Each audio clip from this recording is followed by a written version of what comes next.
Chapter 30 of Sense and Sensibility by Jane Austen. Mrs. Jennings came immediately to their room on her return, and without waiting to have her request of admittance answered, opened the door and walked in, with a look of real concern. "How do you do, my dear?" said she in a voice of great compassion to Marianne, who turned away her face without attempting to answer. "How is she, Miss Dashwood? Poor thing, she looks very bad. No wonder. Ay, it is but too true. He is to be married very soon. A good-for-nothing fellow. I have no patience with him. Mrs. Taylor told me of it half an hour ago, and she was told it by a particular friend of Miss Grey herself, else I am sure I should not have believed it, and I was almost ready to sink as it was. Well, said I, all I can say is, that if this be true, he has used a young lady of my acquaintance abominably ill, and I wish with all my soul his wife may plague his heart out. And so I shall always say, my dear, you may depend on it. I have no notion of men's going on in this way, and if I ever meet him again, I will give him such a dressing as he has not had this many a day. But there is one comfort, my dear Miss Marianne, he is not the only young man in the world worth having, and with your pretty face you will never want admirers. Well, poor thing, I won't disturb her any longer, for she had better have her cry out at once, and have done with. The Parrys and Sandersons luckily are coming to-night, you know, and that will amuse her." She then went away, walking on tiptoe out of the room, as if she supposed her young friend's affliction could be increased by noise. Marianne, to the surprise of her sister, determined on dining with them. Elinor even advised her against it, but no, she would go down, she could bear it very well, and the bustle about her would be less. Elinor, pleased to have her governed for a moment by such a motive, though believing it hardly possible that she could sit out the dinner, said no more, and adjusting her dress for her as well as she could, while Marianne still remained on the bed, was ready to assist her into the dining-room as soon as they were summoned to it. When there, though looking most wretchedly, she ate more and was calmer than her sister had expected. Had she tried to speak, or had she been conscious of half Mrs. Jennings's well-meant but ill-judged attentions to her, this calmness could not have been maintained. But not a syllable escaped her lips, and the abstraction of her thoughts preserved her in ignorance of everything that was passing before her. Elinor, who did justice to Mrs. Jennings's kindness, though its effusions were often distressing, and sometimes almost ridiculous, made her those acknowledgments, and returned her those civilities, which her sister could not make or return for herself. Their good friend saw that Marianne was unhappy, and felt that everything was due to her which might make her at all less so. She treated her, therefore, with all the indulgent fondness of a parent towards a favourite child on the last day of its holidays. Marianne was to have the best place by the fire, was to be tempted to eat by every delicacy in the house, and to be amused by the relation of all the news of the day. Had not Elinor, in the sad countenance of her sister, seen a check to all mirth, she could have been entertained by Mrs. Jennings's endeavours to cure a disappointment in love by a variety of sweetmeats and olives, and a good fire. As soon, however, as the consciousness of all this was forced by continual repetition on Marianne, she could stay no longer. With a hasty exclamation of misery, and a sign to her sister not to follow her, she directly got up and hurried out of the room. "Poor soul!" cried Mrs. Jennings, as soon as she was gone. "How it grieves me to see her! And I declare, if she is not gone away without finishing her wine! And the dried cherries, too! Lord, nothing seems to do her any good. I am sure if I knew of anything she would like, I would send all over the town for it. Well, it is the oddest thing to me that a man should use such a pretty girl so ill. But when there is plenty of money on one side, and next to none on the other, Lord bless you, they care no more about such things." "The lady, then, Miss Grey, I think you called her, is very rich?" £50,000, my dear. Did you ever see her? A smart, stylish girl, they say, but not handsome. I remember her aunt very well, Biddy Henshaw. She married a very wealthy man, but the family are all rich together. £50,000, and by all accounts it won't come before it's wanted, for they say he is all to pieces. No wonder, dashing about with his curricle and hunters. Well, it don't signify talking, but when a young man, be who he will, comes and makes love to a pretty girl and promises marriage, he has no business to fly off from his word only because he grows poor, and a richer girl is ready to have him. Why don't he, in such a case, sell his horses, let his house, turn off his servants, and make a thorough reform at once? I warrant you, Miss Mary Ann would have been ready to wait till matters came round.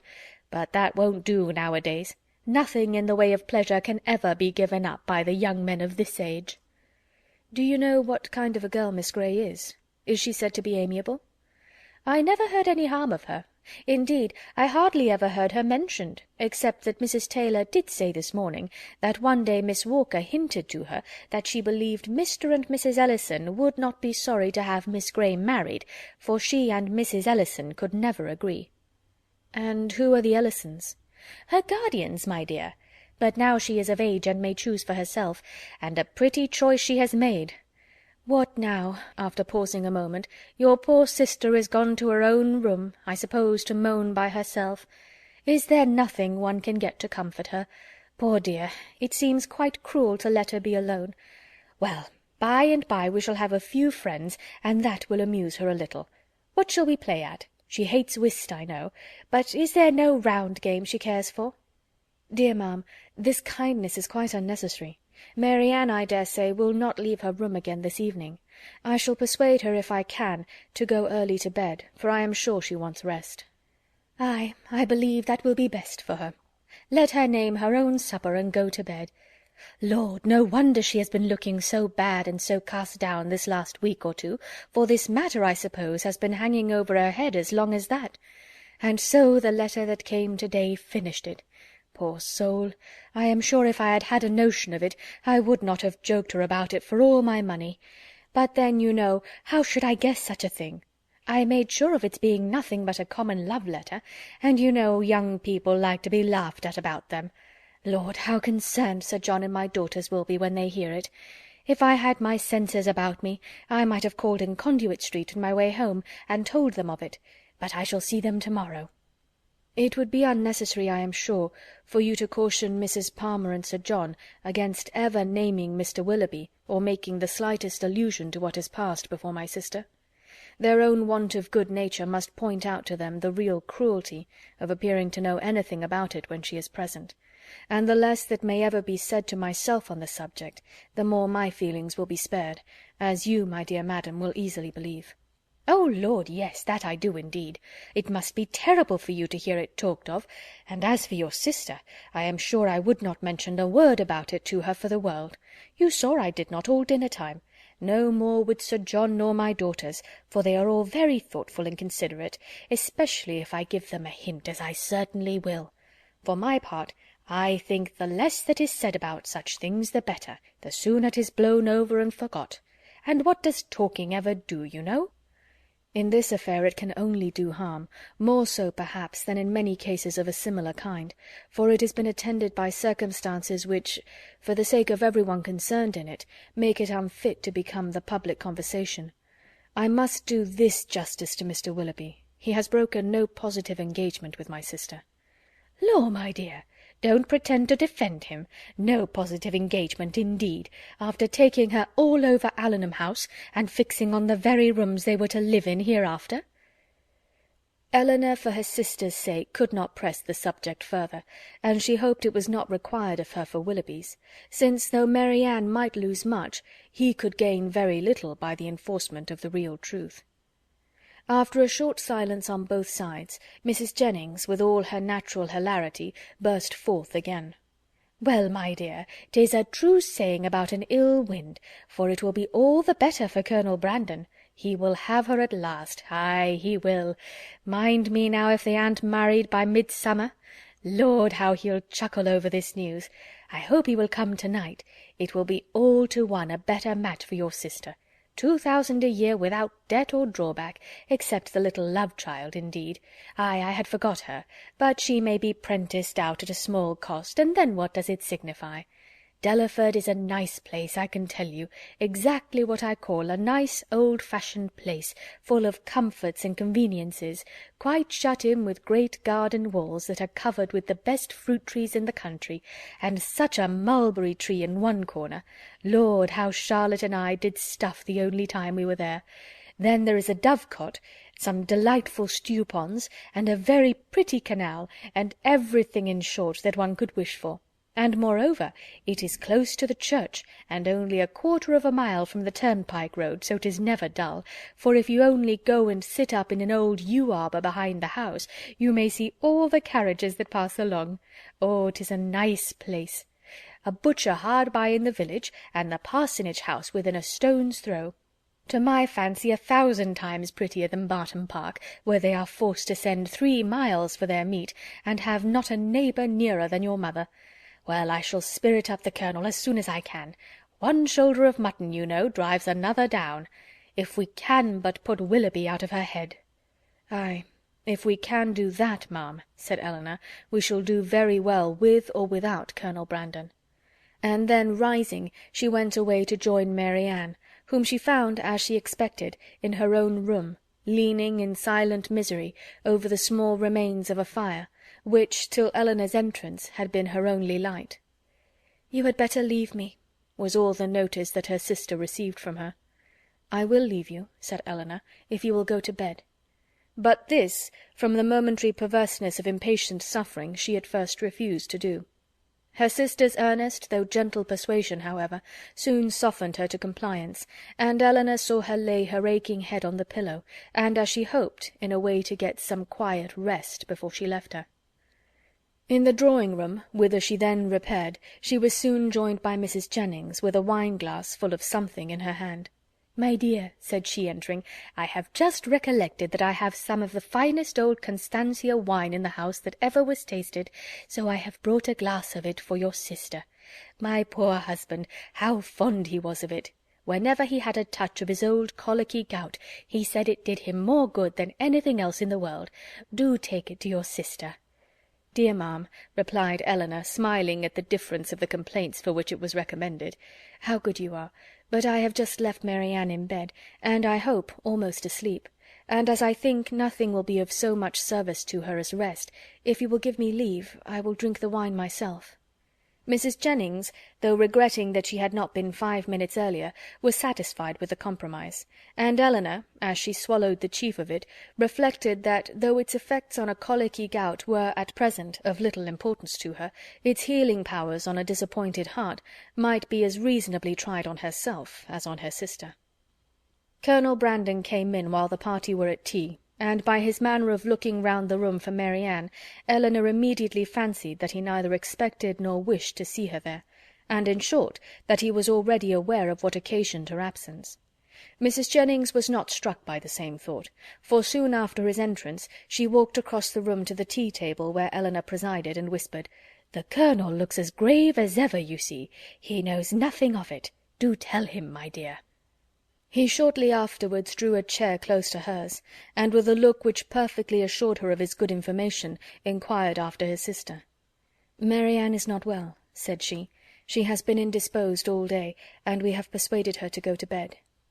"Perhaps, then," he hesitatingly replied, "what I heard this morning there may be more truth in it than I could believe possible at first." "What did you hear?"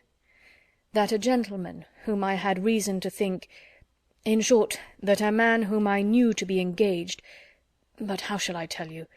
If you know it already, as surely you must, I may be spared." "You mean," answered Elinor, with forced calmness, "Mr. Willoughby's marriage with Miss Grey. Yes, we do know it all. This seems to have been a day of general elucidation, for this very morning first unfolded it to us. Mr. Willoughby is unfathomable. Where did you hear it?" "In a stationer's shop in Pall Mall, where I had business. 2 ladies were waiting for their carriage, and one of them was giving the other an account of the intended match, in a voice so little attempting concealment that it was impossible for me not to hear all. The name of Willoughby, John Willoughby, frequently repeated, first caught my attention, and what followed was a positive assertion that everything was now finally settled respecting his marriage with Miss Grey. It was no longer to be a secret. It would take place even within a few weeks, with many particulars of preparations and other matters. One thing especially I remember, because it served to identify the man still more. As soon as the ceremony was over, they were to go to Combe Magna, his seat in Somersetshire. My astonishment! But it would be impossible to describe what I felt. The communicative lady I learnt on inquiry, for I stayed in the shop till they were gone, was a Mrs. Ellison, and that, as I have been since informed, is the name of Miss Grey's guardian." "It is. But have you likewise heard that Miss Grey has £50,000? In that, if in anything, we may find an explanation." "It may be so. But Willoughby is capable, at least I think—" He stopped for a moment, then added in a voice which seemed to distrust itself, "And your sister, how did she—" "Her sufferings have been very severe. I have only to hope that they may be proportionately short. It is a most cruel affliction. Till yesterday, I believe, she never doubted his regard, and even now, perhaps, but I am almost convinced that he never was really attached to her. He has been very deceitful, and in some points there seems a hardness of heart about him." "Ah," said Colonel Brandon, "there is indeed. But your sister does not, I think you said so, she does not consider quite as you do." "You know her disposition, and you may believe how eagerly she would still justify him if she could." He made no answer, and soon afterwards, by the removal of the tea things and the arrangement of the card parties, the subject was necessarily dropped. Mrs. Jennings, who had watched them with pleasure while they were talking, and who expected to see the effect of Miss Dashwood's communication in such an instantaneous gaiety on Colonel Brandon's side, as might have become a man in the bloom of youth, of hope and happiness, saw him, with amazement, remain the whole evening more serious and thoughtful than usual. Chapter 30